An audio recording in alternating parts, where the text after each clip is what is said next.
Joseph was the last child and son among the 13 sons of Jacob.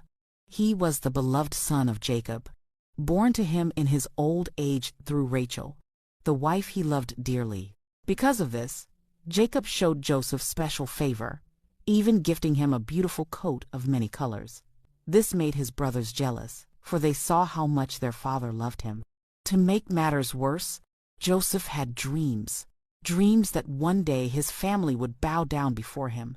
When he shared these dreams, his brothers' jealousy turned into hatred. One day, when Joseph came to visit them in the fields, they plotted against him.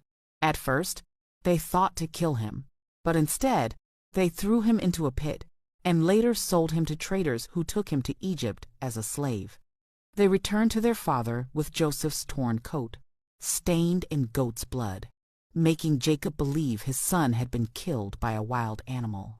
In Egypt, Joseph was sold to Potiphar, a captain of Pharaoh's guard.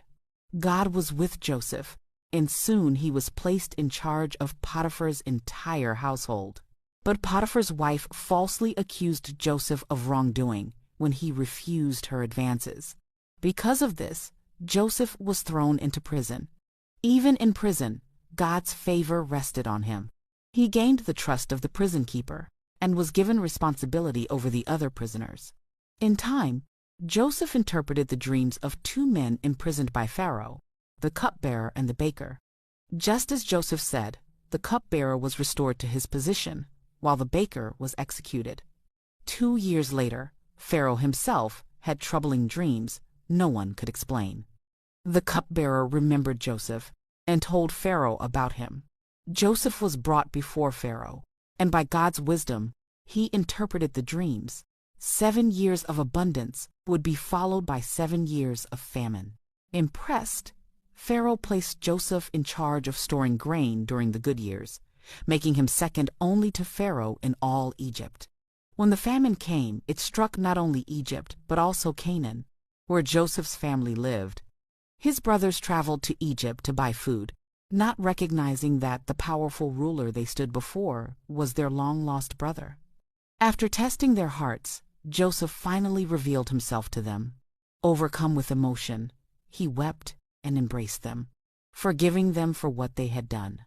Joseph said, "You meant evil against me, but God meant it for good, to save many lives." He invited his entire family, including his father Jacob, to live in Egypt under his protection. Jacob rejoiced to see his son alive, and the family was reunited. Thus, Joseph's life showed how God can turn pain into purpose, betrayal into blessing, and suffering into salvation. The moral lessons of this story: remain faithful in trials. From the pit to slavery to prison, Joseph remained faithful and refused to compromise his integrity. His loyalty to God opened the way for promotion. Secondly, patience brings reward. Joseph waited many years before his dreams were fulfilled. His story reminds us that God's promises may take time, but they will come to pass.